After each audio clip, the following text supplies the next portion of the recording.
Bien,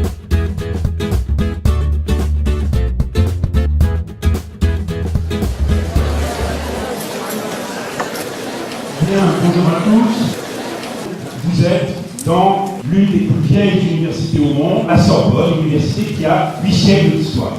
Et vous faites partie désormais intégrante de cette histoire. On dit aux étudiants, ne restez jamais seuls avec un problème. Il y a les secrétariats du FR qui peuvent vous accueillir, il y a les enseignants, vous pouvez nous contacter par email. Essayez, si vous avez une question, de la poser tout de suite et de ne pas attendre qu'un problème se pose. Le travail doit absolument être régulier. De plus en plus, des matières sont évaluées au contrôle continu, donc il faut travailler régulièrement. Et même pour les matières qui sont évaluées avec des examens finaux, il y a une progression dans le travail absolument nécessaire.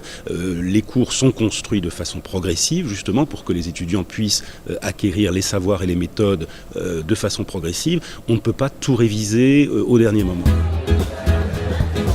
Les erreurs à éviter, se dire que c'est la fac, c'est la liberté, c'est génial, donc du coup je vais m'en sortir les doigts dans le nez parce que j'ai pas beaucoup d'heures de cours, une licence en moyenne c'est 15 heures de cours et du coup complètement délaisser le travail. Il faut tout de même bosser à côté et pas se laisser aller parce que voilà, on n'a plus du tout de suivi par rapport à ce qu'on avait au lycée. Surtout pas avoir peur les 3 premières semaines, premier mois et tout ça quand on est tout seul.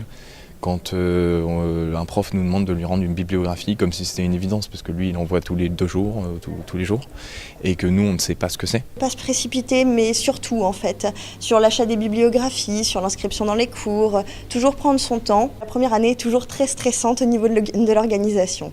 Bien choisir ses TD, choisir de bonnes heures, vérifier que les TD ne soient pas surchargés. Gagner en autonomie, mais alors gagner en autonomie ça veut pas forcément dire travailler tout seul.